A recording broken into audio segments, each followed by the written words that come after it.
So the Las Vegas Raiders obviously had a game yesterday against the Miami Dolphins, and today we're going to talk about what we saw in that game.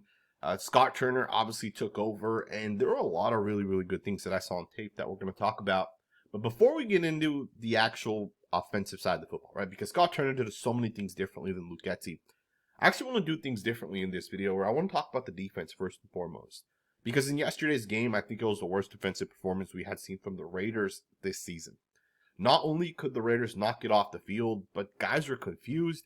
Guys just didn't know what to do on certain concepts, and the Dolphins hit us for multiple big plays. And I think there's a real issue with the Raiders that we got to talk about, and it starts with Patrick Graham and the defense that he's running. You know, I understand that the Raiders are out Malcolm Koonce, they're out Christian Wilkins. I understand Nate Hobbs is not playing, and then even yesterday we ended up losing Jacorian Bennett. So I do understand that injuries is probably one of the big reasons why the Raiders did not look good yesterday. But there's some scheme things that I think the Raiders did yesterday that, you know, you have to look at Patrick Graham. You have to say that this guy needs to do a better job, right? I think criticism can go all around. And in yesterday's game specifically, I think the defense lost the Raiders that game. Yes, the offense, you know, in past games has not been good, and the defense has done a really good job in past games. But in yesterday's game specifically, it was on the defense, because the defense could not get a stop. And what's interesting about it is you know, is it bad coaching, or is it just guys are confused? And I'm going to show you guys just a couple of examples.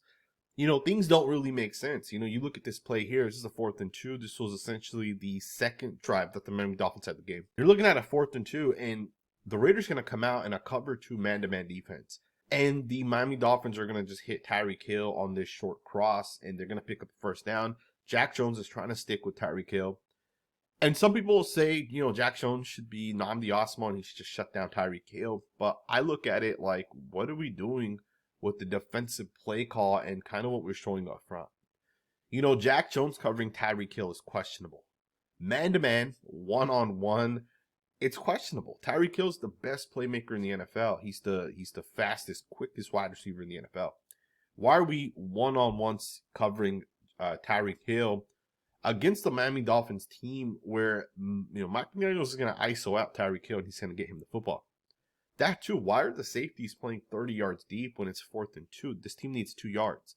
If they want to hit you for 25, 30, 40, 50 yards, if they want to take that shot on 4th and 2, let it be, but don't give them the yardage right in the middle of the field. To me, that's on Patrick Graham. You got to do a better job. That makes no sense to me. That absolutely makes zero sense to me. Patrick Graham has to do a better job in terms of calling these plays. 4th and 2, you get a stop. You know, it's a turnover on down. Just huge momentum. As opposed to they pick this 4th and 2 up. They continue to drive. They score a touchdown on that drive. So to me, the Raiders got to do a better job when it comes to Patrick Graham. But there were some other questionable decisions as well. There was a 3rd down play in which the Raiders simulated pressure. Charles Snowden drops back. It's a cover 2 defense. And Tyreek Hill is wide open once again. And Charles Snowden should have been underneath that. And the thing is, you know, I have no issue simulating pressure. I'm cool with it. It makes sense to generate pressure. It makes sense to make the offensive line have to think. It potentially confuses them.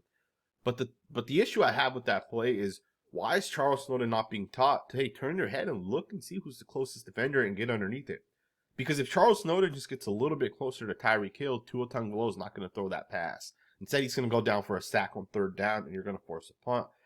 That first down right there ultimately led to another touchdown being scored. Right, so that's 2 separate drives, 2 separate plays where you can get off the field, and the Raiders don't. And I think both of those are, you know, just maybe a little bit better coaching. And again, I understand Charles Snowden's, he's like our 5th defensive end. I get it. But if you're on this roster, you got to be able to do the basic stuff, right? You got to be able to, you know, you got to be able to do your job, right? We had another play. And this time, you know, this play here specifically happened a couple different times with a couple different people. On this one, it's going to be Clavon Chasen. I'll show you guys this play specifically because it was a touchdown. 3rd down, once again, you know, you can get off the field in this moment right here. Instead, Tyreek Hill ends up getting open late for a touchdown. And the thing is Clavon Chasen ends up giving up outside containment. This is basic ass shit right here. All right, to be able to contain the outside and keep a quarterback within the pocket, it's basic stuff. Now, Chasen may have been held a little bit, but regardless of being held or not, you got to account for those little things. That, hey, you might be held, you still got to be able to stay on the outside and make sure the quarterback doesn't get out of there. Right? Because Tua Tagovailoa multiple times was able to get out of the pocket. And I feel like this is not a thing that's only happened this week. I feel like this has happened multiple times this season where outside containment has been lost. Now, again, is that on Patrick Graham or is that on the players being confused? Maybe the guys don't really know what they're supposed to be doing. I don't know, right? I really don't know because Patrick Graham has proven to be a good coach. And the Raiders are obviously hurt at the moment. So I don't know. It's questionable, right? And then we obviously had another play that went for a 57-yard touchdown. And initially I was like, who was supposed to do what? Doesn't make sense how you get a tight end wide open. Well, when you pay a little bit more attention to the actual play, if you look at Robert Spillane specifically, he's telling Isaiah Pola-Mao that he himself has the tight end right in front of him. He's even pointing him out. He's saying, I have this guy. He's saying a guy's going in motion. You take that guy going into motion. And Pola-Mao just didn't see it, or he was confused as well. And Jonnu Smith, tight end, wide open for a 57-yard touchdown. To me, once again, confusion, right? Little things that Patrick Graham has to clean up. And the thing with the Raiders defense that we got to recognize is Patrick Graham's in year 3. So, he's added elements on top of elements, right? Like, this is not a first-year defense. This is a third-year defense. So there's calls and elements that just added on top of one another. And with that, you do obviously end up also giving up big plays, right? Because if guys are not 100% being able to kind of see what's going on out there, they might give up big plays, and that's kind of what's happened to the Raiders at this point. In fact, we've given up multiple big plays this season. They have kind of changed the outcome of games. Like, our defense is legit 98% of the time, and then that 2% are the big plays, right? Bad tackling, missed tackling here or there, a guy gets out of coverage here or there, and then we get hit for big plays. I'm obviously not out on Patrick Graham. I love Patrick Graham. I think he's a great defensive coordinator, and I'm keeping Patrick Graham, as long as Antonio Pierce is here, if not even beyond that. If the Raiders hire a different head coach, I would still keep Patrick Graham. I think he's a great coach. I'm going to give him the benefit of the doubt, but I do think it's important to recognize that our defense was really bad yesterday. And our defense has to be called out, and they got to play better. Some people even called out Maxx Crosby yesterday, and I'm not even 100% out on that. Every player across the defensive side of the football has to play better. Yes, Maxx Crosby's a great player. He makes play in, play out. But everybody has to just be better. You got to contain. You got to be able to do the little things you have to do and just play fundamentally sound football. And again, we have injuries on the defense side, right? So don't overlook that fact. I think as we get healthier, as we come into next year, we're 100% with some of these guys, we should be a lot better going into next season. But I didn't want to just call some of it out. I've seen too many plays where guys are just instantly winning, like this Adam Butler play. I mean, look at how fast he beats this offensive lineman. And he's quickly in there, but because of the defensive play call, the guys aren't, reacting fast enough. You get Tyree or whoever it is right in the middle of the field, just gets wide open. And it's just super quick. Quarterback gets the ball out. Keep in mind, you don't win as fast as Adam Butler wins on that one that often, right? Let's switch focus, man. Let's get into the offense. I think this is where the Raiders really, really, really impressed me. So we have some philosophy changes, right? Right away. Big difference going from Luke Getsy, really bad coach, to Scott Turner, a lot better of an offensive coordinator. And there's just so many differences right away, right? So first and foremost, one of the big things that the Raiders did with Scott Turner is we got a lot more 5-man pass protection. Now, if you guys have watched this channel, you guys know what that means. But I'll just explain it really quickly. Well, there's 2 types of philosophies in the NFL when it comes to offensive line play. You can be the Detroit Lions where you 5-man pass protect on majority of the snaps. And what that means is if 5 guys are protecting, that means 5 players are running routes and 5 people are getting open essentially downfield. And then you can do what the Raiders did with Josh McDaniels, did a lot, was he kept in 7 guys on almost every single play. Every other play, it'd be 7 guys staying in. What that means is you're essentially going to have 3 guys running routes, right? It's a legit 3-man route combination. And then your running back in the backfield, your tight end on the line of scrimmage, are both going to chip the defensive ends before they're released into like the flats or they run like a quick hitch or whatever it is. But they're not real routes, right? So those are the 2 general philosophies. And then there's a bunch of mixtures in between that, right? Maybe you have 4 guys run out. You have a running back that stays in the chip. You have a tight end that chips. Running back runs a real route. Really just depends. People do it all across the different types. But yesterday, Scott Turner did a lot of 5-man protection. So what that means is the guys up front have to be able to win. Jackson Powers-Johnson, Dylan Parham, Jordan Meredith, DJ Glaze, Colton Miller. These guys got to be able to beat the guys across from them. And the Miami Dolphins were a good team to really come in and test this strategy against, because the Dolphins' defensive line isn't great. Right, it's good, but it's hurt, it's injured. They have a rookie in Chop Robinson that ended up starting and playing a lot of snaps. And the Raiders did an okay job, but there were some issues that we'll get into. But right away, one of the big philosophy differences with Scott Turner is the whole 5-man protection and just going out there. 5 versus 4, generally speaking. They obviously do keep in tight ends, running backs, especially on some of their shot plays, which we'll talk about here in a second. Right away, 5-man protection, and the spacing element of it was beautiful, man. I don't even know how to like really tell you guys. I'll just show you guys some examples, but the spacing that the Raiders ran was so much cleaner. Guys were spaced out well across the field. If you guys just watch some of these plays, you can just see how much better it looks. Guys aren't, clustered together. Guys aren't in the same general 4 or 5 yard area. Guys are legitly spread well out apart, and you already see that for Gardner Minshew, it just looks cleaner, right? It just looks so much better out there where guys are actually running routes and the concepts make sense. Luke Getsy, for example, would run like 2 guys to the left, and maybe it's 3 guys to the left, and they all end up in the same general spot. And one guy can cover all 3 routes because the spacing of it's just not good. The play call is not good. It just doesn't make sense. The Raiders, on the other hand, they didn't take that approach, right? Like, they ran, certain concepts, right? Whether it's a spacing concept or maybe they ran some sort of Mills concept. And even if it's not that, maybe they run some sort of post wheel concept. Like, they just tried different things, and the spacing of it was really good.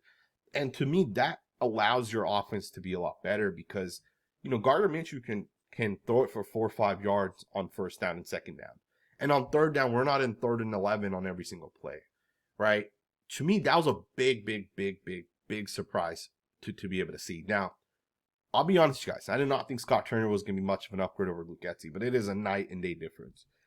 In fact, not only is the spacing of things good, but Scott Turner is designing guys wide open. And we saw that multiple plays where he ran certain play concepts and Brock Bowers just ended up getting wide open, right? There were multiple plays that were designed for Brock Bowers to get the football, and the quarterback delivered the pass where he needed to deliver it. And it's why Gardner Minshew had arguably the best game of the season for himself, right? Obviously, there were some issues with running the football, and I think that's something we'll talk about here a little bit later on. But spacing was really good. The design, the play calling, and how you pair up the route concepts looked really good. The 5-man protection part of it, I agree with. I'm just not sure if we have the guys up front to be able to consistently do that and win. But I like the fact that we also designed plays for guys like Brock Bowers. There was one play specifically which ended up going for a big touchdown. It wasn't 100% designed for Brock Bowers, but there was a hot element within that play. And that's if the slot corner comes and Minshew recognizes it quick enough. You essentially just you quickly throw it to Brock Bowers, and you give Brock Bowers the one-on-one with the guy in front of him, and if he beats him, it's a touchdown. That's exactly what ended up happening. And on this one here, Brock Bowers scores a touchdown, but he scores a touchdown because of the fact that Gardner Minshew does a good job reading the play, and then Brock Bowers does a great job making a guy miss. Now, we did this another time as well where Amir Abdullah caught the pass, and he ended up scoring a touchdown. To me, I like the fact that some of our guys are making plays. Because when we get these guys the ball in the open space, they got to make plays. They got to be able to do some things. They got to be able to get open. And they just got to be able to make things happen. Now, our receivers did not have that good of a game. And I think I figured out why I think our receivers struggled a little bit.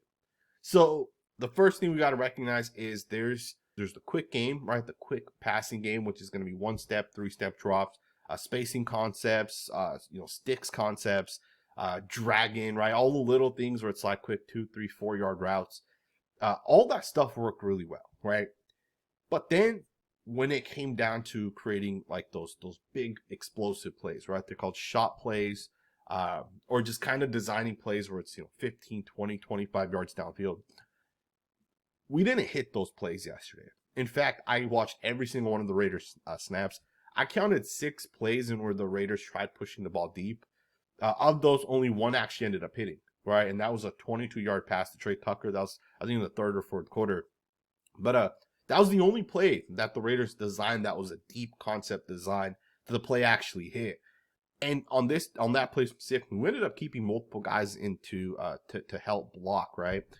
And on the plays that we didn't keep multiple guys in, well, what ended up happening was our offensive line wasn't able to hold up, right? Our guys ended up, pressure just kind of got home. There was one play specifically. It was a really, really nicely designed play in my opinion, right? You get like this mesh concept towards the bottom. You get Jakobi Meyers, who I think would have been open had the quarterback been able to get the ball in there. Maybe he drives it, put some velocity underneath it, drive it in there. I think Jakobi Meyers may have been able to catch the pass, but unfortunately, because of the fact that the offensive line kind of just crashed around the quarterback, we weren't able to actually make the pass. And, there were a lot of plays like that on tape that I saw yesterday, and I think that was one of the big reasons that the Raiders struggled.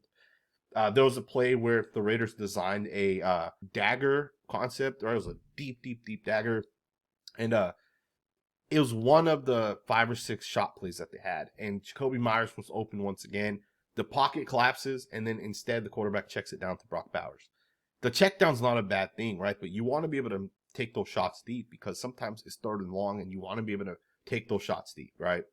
To me, you got to do a better job, right? To be able to keep your quarterback clean, keep the pocket clean. Because if you're able to actually hit those plays, that's how you're going to be able to have those explosive plays where you're able to put up 30 points. If you're not able to hit those plays, you're going to score 19 points, right? By taking all the underneath stuff, which the Raiders did a really good job at. I think one of the big issues with their offensive line yesterday was DJ Glaze. I think DJ Glaze had a lot of really, really bad plays.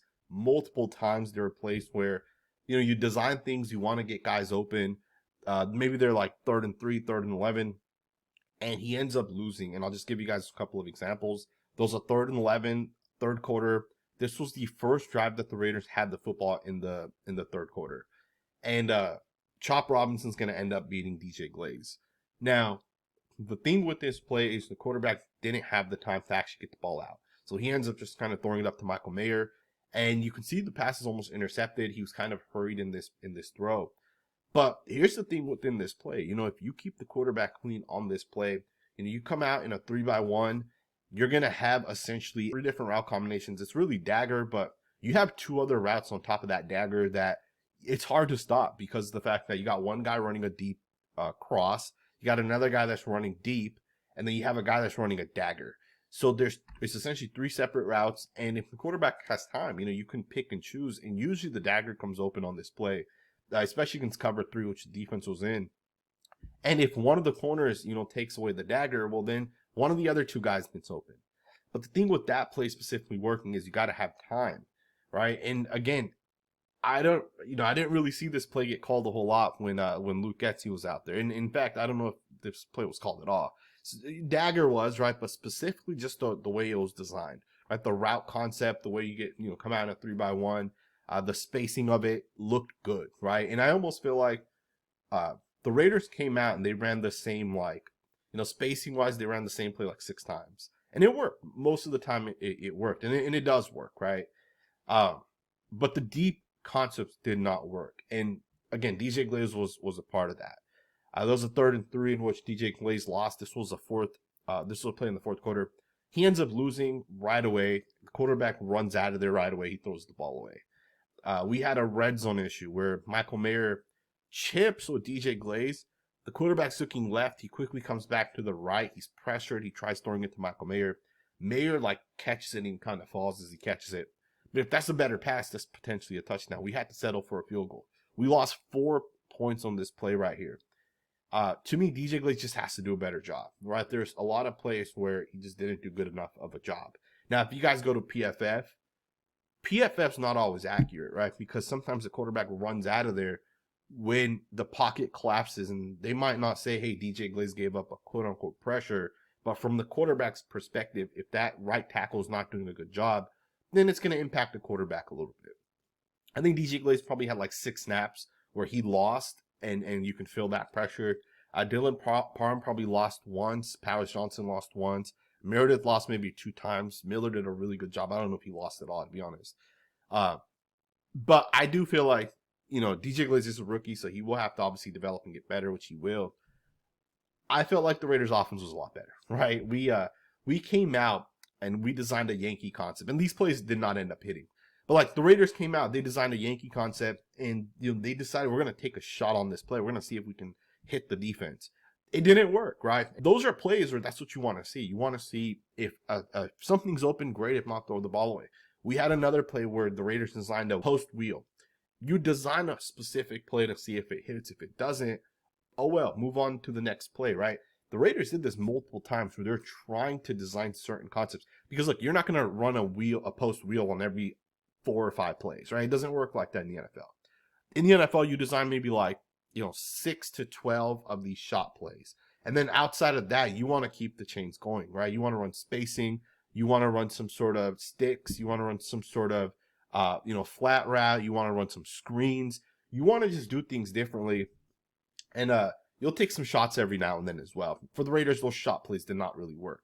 But I do think that as we go into this next week, Scott Turner will be able to, see what worked, what didn't work, come into this next game, make some adjustments, and hopefully the Raiders get a little bit better. I think a big part of why we sucked on offense yesterday, not suck, but the reason why we weren't able to continuously have success and put up 30 points, the first 2 drives, we scored 6 points. And on both of those drives, we drove right downfield. And they're long drives, they're sustaining drives. And we ended up not being able to score because of, player 1 or player 2 just on a specific play just didn't work. Right? Or, Jalen, we run an ISO play towards Jalen Ramsey for some reason, and that doesn't work. Right? Or Jalen Ramsey just ends up lining up to one side where we have an ISO play specifically called, right? Those one play specifically in goal line where the Raiders tried running.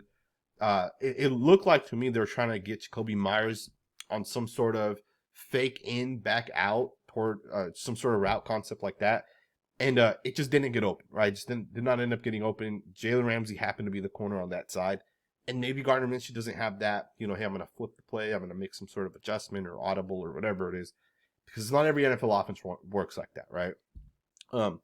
We got to get our run game going. And there's no excuses for this at this point. Zamir White is a bad running back. The guy has no vision. I understand Zamir White. You're going to say, hey, this guy is a specific gap scheme guy, right? He's a specific power-based running back. So you run power with him. You run counter. You run duo. And that's where he's going to make his money. I understand that, right? I definitely understand that concept. But you still got to have vision. If you run duo, you still got to read which gap you're going to go into. If you run power, you still got to recognize where you're supposed to go. And if that's not there, you need to be able to bounce it or bend it. This guy has no vision. Now, before we go forward, I want to just take a second to give a big shout out to the sponsor of this channel because this content would not be possible without Underdog. If you guys have never utilized Underdog before, trust me, man, you guys are missing out. I don't do traditional fantasy sports that often. I did do one league this year, but generally speaking, I'm not really doing it anymore. And that's mostly because of Underdog. Underdog has this game that I really, really enjoy. It's called Pick'em. Essentially, you're going to go out there and just make picks that you think are going to be right. They'll have pretty much every pick you can think of for every player, and they have multiple categories as well. So an example would be, I think Aiden O'Connell is going to throw for 125 yards. And you're essentially just going to pick higher on that, right? I think he'll have more than 125 yards. You might say, hey, Dak Prescott's going to have at least 2 touchdowns, and pick higher on that. You might say Caleb Williams is going to have a rushing touchdown.